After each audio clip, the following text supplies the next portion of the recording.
আজি খিলঞ্জীয়া সুৰক্ষা সমিতি অসম তৰফৰ পৰা সকলো অসমবাসী ৰাইজলৈ আগন্তুক নৱবৰ্ষ লগতে সকলোৱে ৰঙালী বিহুৰ লগতে অসমীয়া নৱবৰ্ষৰ শুভেচ্ছা জনালোঁ। খিলঞ্জীয়া সুৰক্ষা সমিতি অসমৰ ফালৰ পৰা ৰঙালী বিহুৰ হিয়া ভুৱা উলভ যাচিলোঁ। লগতে অসমীয়া নৱবৰ্ষৰ বহুত বহুত শুভেচ্ছা জ্ঞাপন কৰিলোঁ। এইখিনিয়ে ক'বলগীয়া আছিলে। আৰু লগতে যি আমাৰ মুখ্যমন্ত্ৰীৰ ফালৰ পৰা বিহুৱান দিছিলে,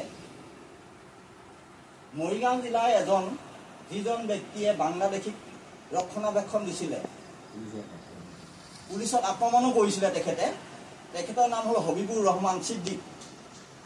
তেখেতে পলায়িত আছিলে। পলায়ত থকা ক্ষেত্ৰত তেখেতক যোনে সহায়ত্ব কৰিব পাৰে বা দেখা দিব পাৰে, প্ৰশাসনৰ পৰা 50,000 টকাৰ তেখেতৰ নামত ঘোষণা কৰিছিলে। সেইজন ব্যক্তিয়েও আজি বিহুৱান পাইছে। বৰ দুৰ্ভাগ্যজনক। অসমত খিলঞ্জীয়া মানুহ নাই নেকি?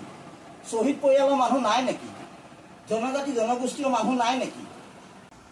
এইখিনিয়ে ক'বলগীয়া আছিল। জয় অসম, জয় খিলঞ্জীয়া।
Huh?